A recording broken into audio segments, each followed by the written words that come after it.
Praise to the lord. ఈరోజు దేవుడు మనకి ఇచ్చినటువంటి వాగ్దానం ఏంటంటే ద్వితీయోపదేశకాండము 30వ అధ్యాయము 10వ వచనం. నీ దేవుడైన యెహోవా వైపు మళ్ళునప్పుడు యెహోవా నీ పితరుల యందు ఆనందించినట్లు నీకు మేలు చేయుటకు నీ యందు ఆనందించి నీ వైపు మళ్ళును. ఆమేన్. మనము దేవుని వైపు తిరిగితే ఆయన మన వైపు తిరుగుతాడు. మనము దేవుడి పక్షాన ఉంటే ఆయన మన పక్షాన ఉంటాడు. మనము ఆయన వైపు ఒక అంగేస్తే ఆయన మన వైపు 100 అంగులేస్తాడు. మనము ఆయన చెప్పిన మాట వింటే మనము చెప్పేది కూడా ఆయన చేయటానికి ఇష్టపడతాడు. దేవుడు మనల్ని ఎంతగా ప్రేమిస్తూ ఉన్నాడో మనము ఆయన వైపు తిరిగినప్పుడే మనకు అర్థమవుతుంది. ఆయన మనల్ని ఎంత మంచిగా చూసుకోవాలనుకుంటున్నాడో ఆయన వైపు తిరిగితేనే మనకి అర్థమవుతుంది. మన జీవితంలో మనకు ఎదురైనటువంటి శ్రమలను బట్టి కానీ, మనం ఎదుర్కొన్నటువంటి కష్టాలను బట్టి కానీ, మనం ఎదుర్కొన్నటువంటి వ్యాధులను బట్టి కానీ, మన జీవితంలో మన మీదకు వచ్చినటువంటి అవమానాలను బట్టి కానీ దేవునికి మనము దూరం అవుతూ ఉంటాం. దేవుని మీద ఆధారపడకుండా, దేవుని వైపు మనము తిరగకుండా, వాటన్నిటినీ త్వరగా మన జీవితంలో నుంచి తొలగించుకోవాలనే ఒక ప్రయత్నంలో దేవునికి దూరం అవుతూ వేరే వాటికి దగ్గరవుతూ ఉంటాం. అంటే దేవుని వైపు మళ్ళకుండా వేరే వాటి వైపు మళ్ళీ వాటి నుంచి బయటపడాలని మనం ప్రయత్నం చేస్తూ ఉంటాం. అందువల్ల మనము దేవునికి దూరం అవుతూ ఉంటాం. కానీ దేవుడు అంటున్నాడు, మీరు నా వైపు తిరగండి. మీరు ఎప్పుడైతే నా వైపు తిరుగుతారో నేను మీ వైపు తిరుగుతాను. మీరు ఎప్పుడైతే నా వైపు మళ్ళుతారో నేను దానిని బట్టి సంతోషిస్తాను, దాన్ని బట్టి నేను ఆనందిస్తాను. మీరు నా వైపు ఎప్పుడైతే మళ్ళుతారో మీ పితరులు ఎవరైతే నా వైపు మళ్ళీ నన్ను అనుసరించి నడుచుకున్నారో వాళ్ళందరినీ నేను ఆశీర్వదించాను.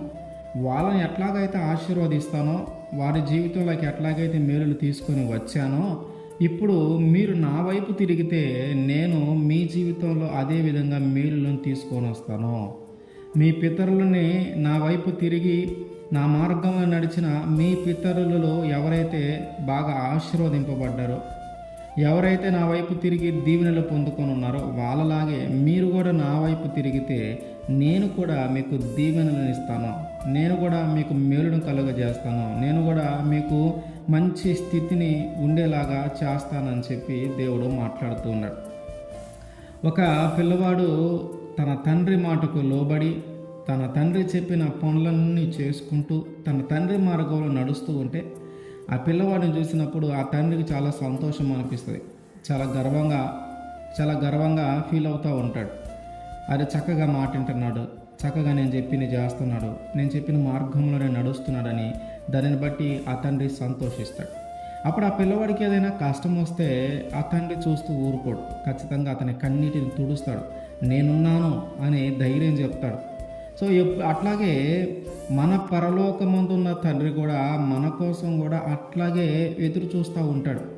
ఈ పిల్లలు నా మాట వింటే బాగుండు, నేను చెప్పిన మార్గంలో నడిస్తే బాగుండు, నన్ను అనుసరించి నడిస్తే బాగుండు అని చెప్పి ఆయన కూడా ఎదురు చూస్తూ ఉంటాడు. కనుక పిల్లలు తల్లిదండ్రుల మాట విన్నట్టుగా మనం కూడా మన తండ్రి అయిన మన దేవుడైన యేసుక్రీస్తు వారి మాట కానీ మనం కూడా వింటూ నడుస్తూ ఉంటే, ఆయన మార్గాన్ని అనుసరించి మనము జీవిస్తూ ఉంటే ఆయన కూడా మన ఎడల సంతోషిస్తాడు.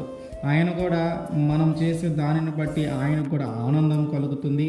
దానిని బట్టి మనకొచ్చినటువంటి కష్టమైన, మనకొచ్చినటువంటి బాధ అయిన వాటన్నిటిని తొలగించి మన జీవితంలోకి మేలులు ఆయన తీసుకొని వస్తాడు. మన జీవితంలోకి ఆశీర్వాదాన్ని ఆయన తీసుకొని వస్తాడు. కాబట్టి మనము ఏదో ఆయన వైపు తిరగాలన్న మాట వినాలన్నట్టు కాకుండా మన పూర్ణ మనసుతో మన పూర్ణ ఆత్మతో కానీ ఆయన వైపు తిరిగితే ఆయన దానిని బట్టి సంతోషిస్తాడు, మన జీవితంలో మేలులు చేస్తాడు. కనుక ఇప్పటి వరకు ఒకవేళ మనము ఏ విషయంలోనైనా దేవునికి దూరం అయ్యామేమో, ఏ విషయంలోనైనా దేవుని కాదు అని వేరే వైపు తిరిగామేమో, ఇప్పటికైనా మనము తిరిగి దేవుని వైపు తిరుగుదాం. ఇప్పటికైనా మనము తిరిగి ఆయన వైపు మళ్ళితే ఆయన మన వైపు మళ్ళుతాడు. ఆయన మనము చేసిన దానిని బట్టి సంతోషించి మన జీవితంలో మనకి రావాల్సిన మేలులన్నిటినీ ఆయన దయచేస్తాడు కనుక ఇప్పటికైనా మనము ఆయన వైపు తిరుగుదాం. ఆమేన్.